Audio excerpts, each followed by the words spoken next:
Welcome to Business Line's State of the Economy podcast, where you'll find insight, analysis, and the story behind the numbers. Hello, all. Welcome to Business Line's State of Economy podcast. I am Amiti Sen. Last weekend, India and the four-member European Free Trade Association countries, the EFTA, signed an FTA 16 years after the talks officially began in 2008. The EFTA countries include Iceland, Norway, Switzerland, and Liechtenstein. The FTA, called the India-EFTA Trade and Economic Partnership Agreement, is the first full-fledged FTA India signed after the one with the UAE in February 2022. While India also signed an FTA with Australia in December 2022, it was a limited one, including just goods. This FTA is also significant because it is India's first successful trade pact with as many as 4 European countries, which kind of gives us hope for a possible successful conclusion of the difficult ones, which are being negotiated, one with the EU and the UK. One interesting thing about the India-EFTA TEPA is that very little was in the public domain when it was being negotiated. While numerous twists and turns of India's negotiations with the EU and the UK were being reported in the media, the details of the India-EFTA pact, remained quite wrapped up in mystery. Well, it was known towards the end that the EFTA countries would commit $100 billion investments in India over the next 15 years, which would create an estimated 1 million jobs. Very little was known beyond it. So when the details of the agreement were finally revealed after the pact was signed on Sunday, there was a scramble to understand its details and nuances. So we have with us today trade expert Ajay Srivastava, a former Indian Trade Service officer and the co-founder of research body Global Trade and Research Initiative, to explain to us what the TEPA is all about. Welcome, Mr. Srivastava. Good morning, Amiti. Thanks for inviting me. Thank you for joining us. So, to begin with, could you tell us what is the significance of signing of this free trade pact with the EFTA countries for India? 3 points. One, EFTA starts westward tilt of India's FTAs. So it's India's first FTA with any European country, and I can say the Western world. So far, most of our FTAs were with the East Asian countries and Australia.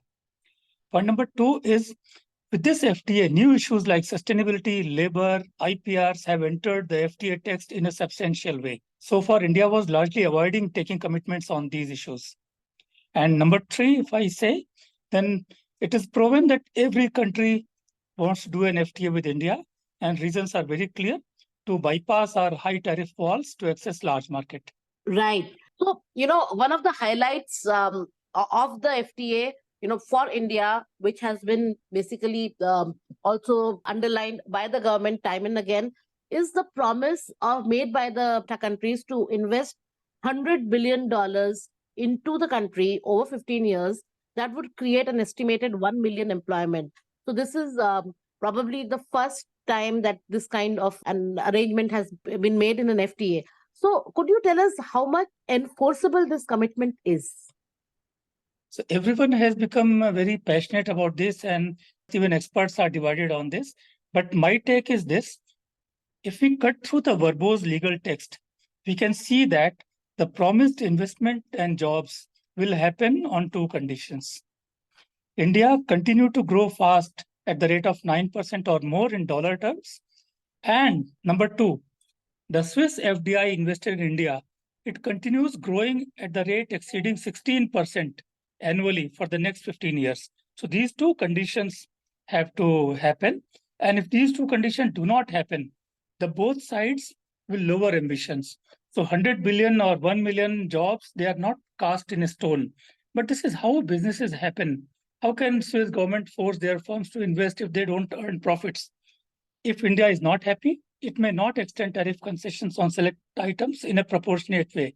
But India can take that action only after 18 years after EFTA comes into effect.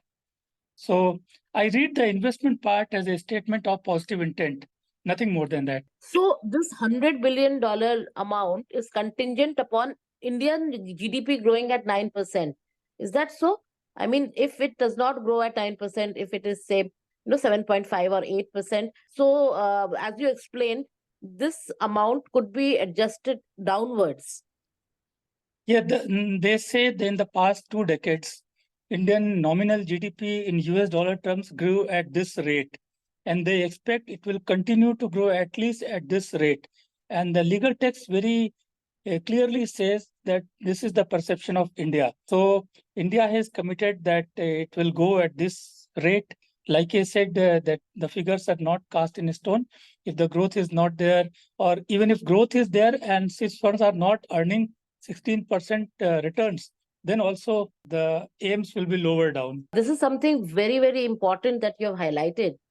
Basically, tells us that this 100 billion amount would be tied to so many things. So we cannot just start celebrating, but we have to actually focus on making our economy grow as it is expected to, and also, help the four countries, especially Switzerland, earn the expected returns that they expect in our country. Right. All right. So when we look at the gains that these four EFTA countries are making, so India has offered huge market access to them. Okay, so tariffs will be eliminated on a wide range of products such as chocolates. Although in 7 years' time, like it will all be phased out. Chocolates, watches, bicycle parts, even smartphones in 10 years, but in 10 equal installments. Then garments, olive oil, etc. So how economically justified are these cuts? Given the fact that Switzerland, which is by far the largest EFTA partner for India, has zero import duties on all its industrial products already. So, Amiti, yesterday I was listening to a webinar organized by Swiss Global Enterprise. It was a 1 hour webinar, and the Swiss experts were listing the products that where the Swiss and Norwegian companies will gain, and they were listing all these products you just mentioned.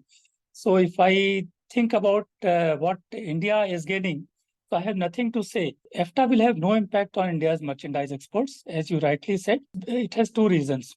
One, our exports are already low, $1.9 billion to EFTA. Of this, $1.3 billion to Switzerland and $600 million to Norway. So very low compared to our exports to most other countries. Like with US, we have $75 billion. Same with EU. So the export numbers are very low. And 98% of our exports to Switzerland, they are industrial goods. And industrial goods, Swiss has made the MFN duty zero. So EFTA will have no impact on industrial goods. Now the 2% value goes on agriculture products. And EFTA has very cleverly, most of the basic agriculture products, they kept in the exclusion list, which means no tariff offering. So overall, if I want to say, I'll say merchandise exports from India will have no impact on EFTA. And outside EFTA also, they will not grow fast, even without tariff concession outside EFTA, because Switzerland is a small economy, relatively small economy. They have very strict regulations and standards related to quality and packaging of products, drugs, cosmetics, everything. So because of this, one, no tariff concessions that will help Indian products, and second, strict quality regime in EFTA. So I don't see merchandise exports gaining with this.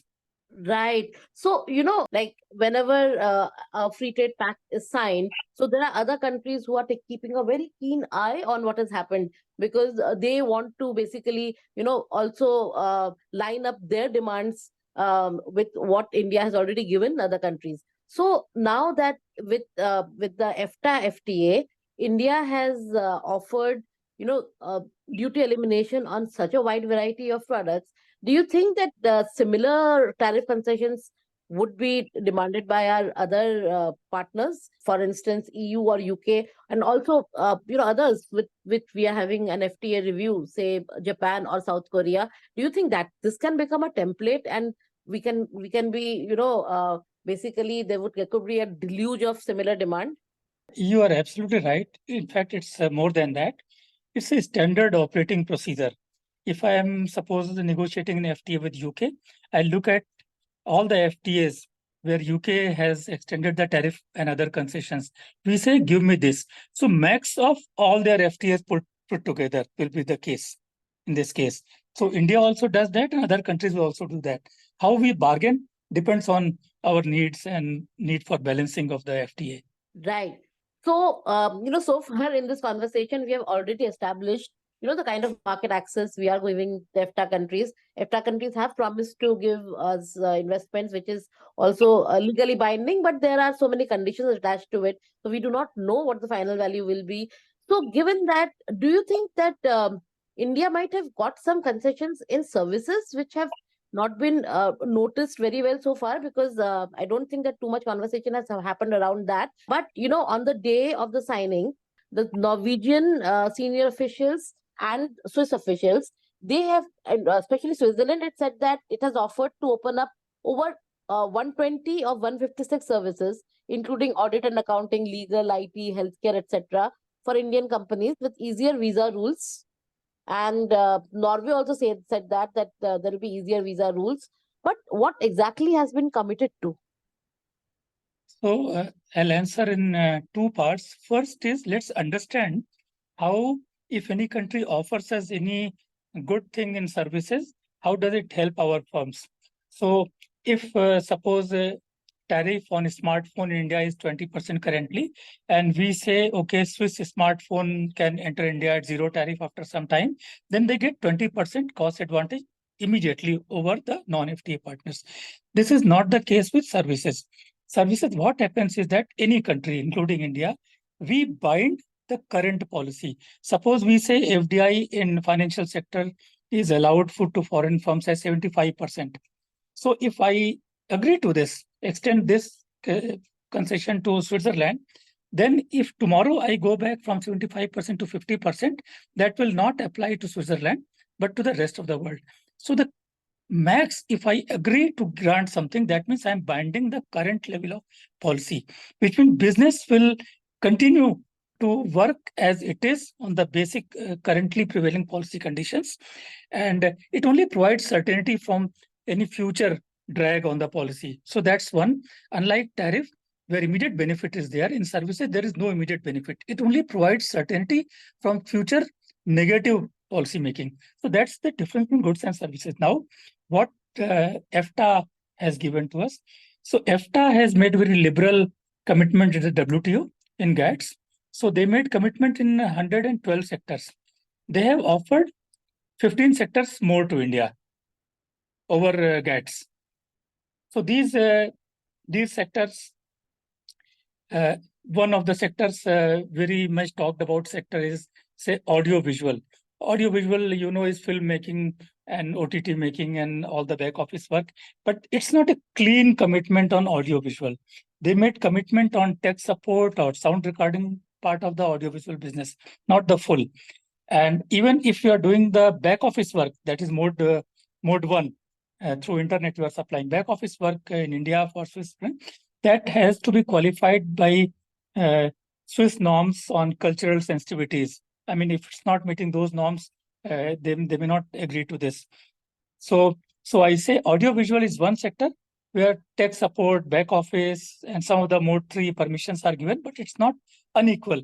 So I see people writing that it's also audiovisual, but it's qualified a lot. And so then about movement, we talk about all the time, talk about how many of our persons will be getting priority visa, business visa. So for the first time, Swiss have allowed 3 months short stay visa for independent professionals.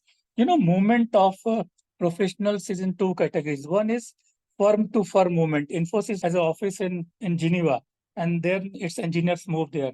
And second is independent professionals, doctors, engineers who are not affiliated to any firm, they are moving. So Swiss has allowed for these independent professionals a 3 months short stay visa. If some short-term assignment you get, you can travel there. Even for firm to firm basis, they allowed the visa for 3 years, which can be extended to a maximum of 2 more years, that is 5 years.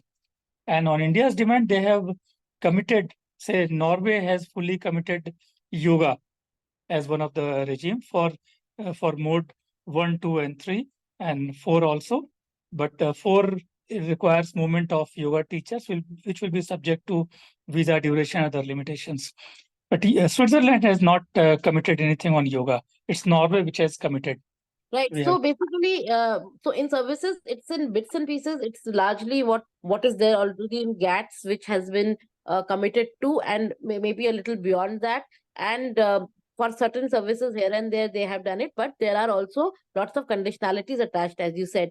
So what about these mutual recognition agreements, which is also very important for professionals to, which plays an important role in enabling professionals from one country to operate in the other. So MRAs, from what I understand, they wouldn't be negotiated right now, but with a time lag. But what is the guarantee that these MRAs would come to fruition? Because it would also depend on those professional groups in both countries, whether they can arrive at some kind of a common agreement on what these should be like. So is there a guarantee on that MRAs would happen as part of the India-EFTA FTA? In fact, negotiating MRAs is always difficult. You consider, if a very developed economy, rich economy is there, and they expect very different kind of health standards or educational standards compared to what a poor country can afford. So there is always a gap between aspirations and what can be agreed to between two countries. It applies world over. So there are no guarantees. And India has been very poor in following up also. And if I recall, we have an MRA with only one FTA partner, that is Singapore, on the nursing qualifications. Rest, if any MRA is there, I don't recall. So we say we need to follow up. We need to invest more energy in following up in this. But the bottom line remains, it's never easy. Right. And on this IPR thing, so India did manage to convince the EFTA that it will not go beyond TRIPS commitment. Is that so? Yes. So the agreement says nothing TRIPS plus, but a small window is opened, which says that EFTA and India will discuss this in future. So in future, that window remains, but you are right. Today, we have not agreed to anything TRIPS plus. So that would be a big relief for our generic producers and for people in general who have access to our, cheap, high quality generic drugs, right? Yes, and the generic industry should approach government to ensure that the window available remains shut forever. Right. Okay, so in a nutshell, look at this agreement, the India-EFTA TEPA. What, according to you, are India's top gains from signing this agreement? Overall, if we will look at TEPA after, say, 10 years, it may remain a low-key FTA as far as trade is concerned. But it showcases a very confident India, opening up when the whole world is turning protectionist. India is increasingly engaged with the global economy, scaling up ties with the Western countries. And second is this FTA will be remembered for this investment clause. Whatever we make out with that clause, businesses happen when they get returns. But this clause is for the first time, and it may open a new route for making FTAs more balanced, maybe on paper. But especially when India has high tariff walls and we are doing FTA with countries with low tariff walls, these are the only things we can seek in return in future. So, but nothing much on the trade side. Switzerland is a dear partner of India. But on trade side, I don't see much. Investment, I'll keep my fingers crossed. We'll be very happy if investments promise takes place. Well, thank you so much, Mr. Srivastava, for patiently answering all the questions and making the pact so much clearer. So, as the TIPA gets implemented, I'm sure many fine aspects would get better revealed. So maybe we can come back and take a look at how the agreement is playing out for us in India, for the Indian industry, for Indian farmers in some time. Thank you so much for joining us. Most welcome. Thank you, Amiti.